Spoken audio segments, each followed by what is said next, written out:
খাবারের দোষ কখনো ধরেন নাই? লবণ কম হয়েছে, এর চেয়ে ভালো হইতে পারতো, এরকম কখনো বলেন নাই? মাশাআল্লাহ, তো আপনি তো মহামানব। মিসেস হসপিটালে ভর্তি ছিলেন, তো বাচ্চাদের জন্য আমার মনে আছে আলু এবং ডাল দিয়ে একটা তরকারি রান্না করেছিলাম। দুর্ভাগ্যের বিষয় যে সেই তরকারি আমি ছাড়া পরিবারের সদস্যদের কেউ খায়নি। বহুত ফজিলত বর্ণনা করলাম, বহুত বোঝানোর চেষ্টা করলাম, বাচ্চারা কেউ সেটা ছুঁয়েও দেখেনি। প্রিয় নবী সাল্লাল্লাহু আলাইহি সাল্লামের লাইফস্টাইলের দিকে তাকালে আমরা দেখতে পাই, যখন খাবার গ্রহণ করতেন তিনি কোনো খাদ্যের দোষ ধরতেন না। কোনো খাবার তার সামনে এলে পছন্দ হলে খেতেন, আর পছন্দ না হলে তিনি রেখে দিতেন, কখনো দোষ ধরতেন না। কানা নবী সাল্লাল্লাহু আলাইহি সাল্লাম লা ইয়াইবু তাআমা কাত্তু। নবী সাল্লাল্লাহু আলাইহি সাল্লাম কখনো কোনো খাবারের দোষ ধরতেন না।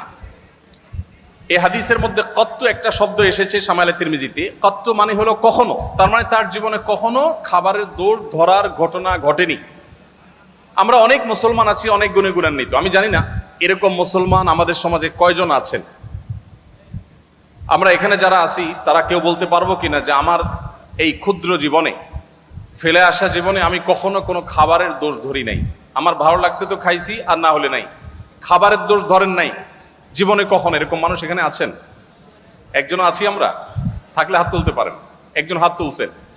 আপনি খাবারের দোষ কখনো ধরেন নাই? কিভাবে সম্ভব? খাবারের দোষ কখনো ধরেন নাই? লবণ কম হয়েছে, এর চেয়ে ভালো হইতে পারতো, এরকম কখনো বলেন নাই?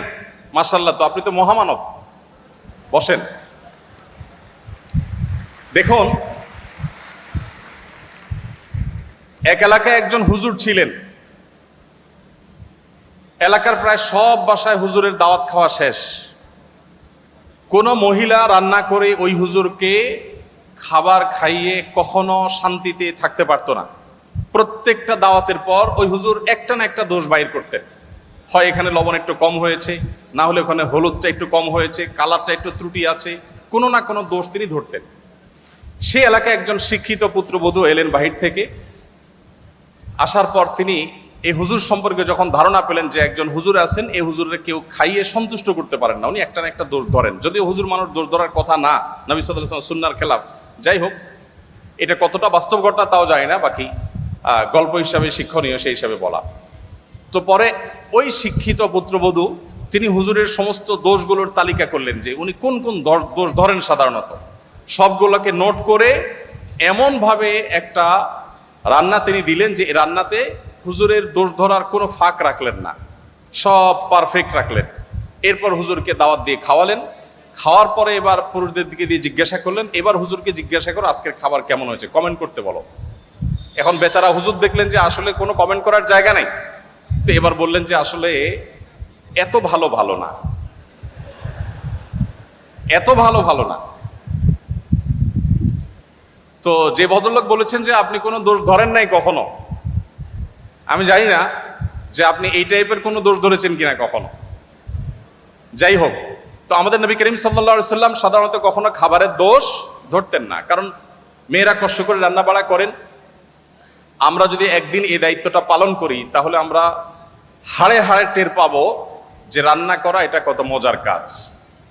সব ঘরেই পুরুষরা, অনেক পুরুষরাই বা বেশিরভাগ পুরুষরাই চেষ্টা করে মাঝে মধ্যে একটু শখ করে রান্না বাড়া করবেন। আমি একবার রান্না বাড়া করেছিলাম, আমার মনে আছে, তরকারি রান্না করেছিলাম যখন আমি সৌদি আরবে ছিলাম। আমার ফ্যামিলি আমার সাথে ছিল। মিসেস হসপিটালে ভর্তি ছিলেন, তো বাচ্চাদের জন্য আমার মনে আছে আলু এবং ডাল দিয়ে একটা তরকারি রান্না করেছিলাম। দুর্ভাগ্যের বিষয় যে সেই তরকারি আমি ছাড়া পরিবারের সদস্যদের কেউ খায়নি। বহুত ফজিলত বর্ণনা করলাম, বহুত বোঝানোর চেষ্টা করলাম, বাচ্চারা কেউ সেটা ছুঁয়েও দেখেনি, তারা জাস্ট উপহাস করে ছেড়ে দিয়েছে। অথচ সে আলু আর ডাল রান্না করতে যে পরিমাণ কষ্ট আমার গেছে, যে পরিমাণ ঘাম আমার ঝরেছে, যে পরিমাণ পেরেশানি আমার হয়েছে, সেটা আমি বলে তাদেরকে বোঝাতে পারতাম না।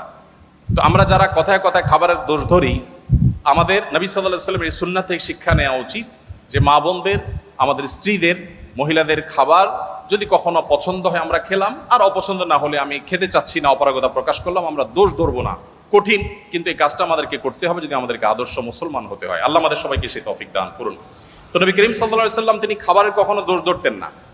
দাম্পত্য জীবনে যে স্বামী স্ত্রীর মধ্যে টুকটাক বোঝাপড়ার গরমিল হয়, নবী সাল্লাল্লাহু আলাইহি ওয়াসাল্লামের জীবনেও এমনটি কম বেশি ঘটেছে। ছোট ছোট ইস্যু হলেও তার জীবনেও ঘটেছে। একবার একজন স্ত্রী উম্মুল মুমিনিন তার বাসায় আরেকজন স্ত্রীর বাসা থেকে একটা বাটি থেকে নবী সাল্লাল্লাহু আলাইহি ওয়াসাল্লামের জন্য খাবার এলো। কাজের মেয়ে যখন খাবারটি নিয়ে আসলো, যে স্ত্রীর ঘরে তিনি ছিলেন, সতীন সুলভ যে ঈর্ষা থাকে, সেই জায়গা থেকে তিনি বিষয়টিকে ভালোভাবে নিলেন না, বরং সে মেয়ের হাত থেকে বাটিটা নিয়ে ছুঁড়ে ফেলে দিলেন। বাটি ভেঙে দুই টুকরা হয়ে গেল এবং খাবারগুলো সব নষ্ট হয়ে গেল। যিনি ছুঁড়ে ফেলে দিয়েছেন তার যুক্তি ছিল, আজ প্রিয় নবী সাল্লাল্লাহু আলাইহি ওয়াসাল্লাম আমার ঘরে থাকবেন, আজকে আমার পালা। যিনি তরকারি পাঠিয়েছেন, খাবার পাঠিয়েছেন, তার ব্যাপারে তার ধারণা ছিল যে তোমার ঘরে যখন যাবে সেদিন তুমি খাওয়াবে, আজকে আমার পালার মধ্যে তুমি কেন খাবার পাঠাতে গেলো? আজকে তো আমি মন ভরে নবী সাল্লাল্লাহু আলাইহি ওয়াসাল্লামকে খাবার খাওয়াবো, আপ্যায়ন করবো, আর আজকে তো আমার দিন। তো এই জায়গা থেকে তিনি ছুঁড়ে ফেলে দিলেন। নবী করিম সাল্লাল্লাহু আলাইহি ওয়াসাল্লাম নিজে হাতে গিয়ে সেই ভেঙে যাওয়া বাটি কুড়িয়ে নিয়ে আসলেন। এরপর হুবহু একই রকমের আরেকটা বাটি বাসায় ছিল, দেখতে অবিকল একরকম। সেই বাটিটা কাজের মেয়ের হাতে দিয়ে নবী সাল্লাল্লাহু আলাইহি ওয়াসাল্লাম বললেন, তুমি এটা নিয়ে ফেরত যাও, এবং ইশারা দিলেন যাতে ওখানে গিয়ে কোনো কথা না বলা হয়, এখানকার কোনো তথ্য, কোনো ইনফরমেশন, এখানকার যে ভাঙচুরের ঘটনা, এগুলো যেন সেখানে বলা না হয়। তিনি চলে গেলেন। এবং তিনি যাওয়ার পর এবারের দৃশ্যটা আমি যদি আমাদের নিজেদের বেলায় আমি প্রশ্ন রাখি, যে আমাদের জীবনে যদি এমন হতো যে আমাদের স্ত্রী, আমাদের সহধর্মিনী এরকম একটি কাজ করেছেন, যে আরেক জায়গা থেকে বাটি ভর্তি তরকারি এসেছে, খাবার এসেছে, এটা ছুঁড়ে ফেলে দিয়েছেন এবং এটা ভেঙে টুকরা টুকরা হয়ে গেছে। ওই মেয়ের সামনে কিছু বললাম না, একটা ভালো বাটি দিয়ে তাকে ফেরত পাঠিয়ে দিলাম।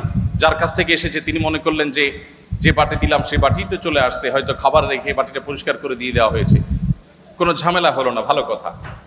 কিন্তু বাসায় প্রবেশ করে ঘরে ঢোকার পর স্ত্রীকে আমরা কমের পক্ষে এটুকু কথা তো অবশ্যই বলতাম যে কাজটা কি ভালো হলো, এইটুকু কথা তো আমরা অন্তত বলতাম যে তুমি কাজটা কি ভালো করলা, কেন ভেঙে ফেললা, এটুকু তো বলতাম। নবী করিম সাল্লাল্লাহু আলাইহি ওয়াসাল্লামের এই হাদিস বর্ণনাকারী সাহাবী এরকম কোনো কথা উল্লেখ করতে পারেন না। অর্থাৎ নবী সাল্লাল্লাহু আলাইহি ওয়াসাল্লাম একটি কথাও বললেন না, কারণ এখন স্ত্রীর রাগের সময়, এখন কোনো শাসনের সময় না, এখন শুধু সহ্য করার সময়, এখন শুধু সংযমের সময়। যখন সুযোগ পাবেন তখন তাকে যথাযথভাবে নসিহা করা, উপদেশ করা, তাকে বোঝানোর সে কাজটি তিনি করবেন। তো এই ছিল নবী সাল্লাল্লাহু আলাইহি ওয়াসাল্লামের জীবন। তিনি সংযমী ছিলেন এবং সহনশীল ছিলেন। কেউ তাকে অসংযমী হয়েছে, রাগান্বিত হয়ে গেছে, রাগান্বিত হয়ে কখনো সীমা ছাড়িয়ে গেছে, আল্লাহ ইয়াজবিল্লাহ, এরকম কোনো দৃশ্য কেউ কখনো দেখে নেই। নবী সাল্লাল্লাহু আলাইহি ওয়াসাল্লাম যিনি জীবনে পৃথিবীর আলো দেখবার আগেই বাবাকে হারিয়েছেন, মাতৃগর্ভে থাকা অবস্থায় বাবাকে হারানোর পর দুনিয়ার আলো দেখার পরপরই মাকে হারিয়েছেন। এর কিছুদিন যেতে না যেতেই একমাত্র আশ্রয় দাদাকে হারিয়েছেন। তার কিছুদিন পর যেতে যেতে না যেতেই তার একমাত্র আশ্রয়দাতা চাচাকে হারিয়েছেন। তার সবচেয়ে বড় সান্ত্বনার জায়গা তার সহধর্মিনী খাদিজা রাদিয়াল্লাহু তাআলা আনহাকে হারিয়েছেন। এতগুলো ঘটনা যখন একসাথে একাধারে ঘটলো, মাটির নিচের পাওয়ার নিচ থেকে মাটি একটার পর একটা যখন সরে যেতে লাগলো, এত বাধার পরও আমরা দেখি প্রিয় নবী সাল্লাল্লাহু আলাইহি ওয়াসাল্লাম এত বাধা বিপত্তি, মক্কাবাসীর শত্রুতা, এত কিছুর পরও জীবনে কখনো খেই হারিয়ে ফেলা বলতে যেটাকে বুঝি আমরা, মানুষ নিজের নিয়ন্ত্রণ হারিয়ে ফেলা বলতে যেটাকে বুঝি, এরকম কোন দৃশ্য নবী সাল্লাল্লাহু আলাইহি ওয়াসাল্লামের সিরাতের, তার জীবনের কোনো অংশে কেউ, তার শত্রুরাও কেউ দেখাতে পারবে না যে তিনি রাগের চোটে কখনো খেই হারিয়ে ফেলেছেন, নিয়ন্ত্রণ হারিয়ে ফেলেছেন, কখনো রাগান্বিত হয়ে সরি বলতে হয়েছে তাকে, এরকম কোনো দৃশ্য তার জীবনে কখনো ঘটেনি। তবে যদি কখনো আল্লাহর কোনো বিধান পরিপন্থী কোনো কিছু হতো, আল্লাহর কোনো আইন, আল্লাহর কোনো বিধানের বিরুদ্ধে কেউ কথা বলতো, সেরকম পরিস্থিতিতে নবী করিম সাল্লাল্লাহু আলাইহি ওয়াসাল্লাম প্রচন্ড রেগে যেতেন। কিন্তু তার সে রাগ, তার সেই ক্রোধ, সেটা কখনো তাকে খেই হারিয়ে ফেলার লেভেল পর্যন্ত নিত না। তার মুখ দিয়ে কখনো কটু কথা বের হতো না, তার থেকে কখনো অসৌজন্যমূলক আচরণ প্রকাশ পেত না। তিনি যখন রাগান্বিত হতেন তার চেহারা রক্তিম বর্ণের হয়ে যেত, লাল হয়ে যেত, আঙ্গুর যেরকম চিবালে রক্তিম লাল হয়ে যায়। নবী সাল্লাল্লাহু আলাইহি ওয়াসাল্লাম যখন রাগান্বিত হতেন, বিশেষ করে যখন আল্লাহর কোনো বিধান লঙ্ঘন হতে দেখতেন, তখন তার চেহারা মোবারক লাল হয়ে যেত।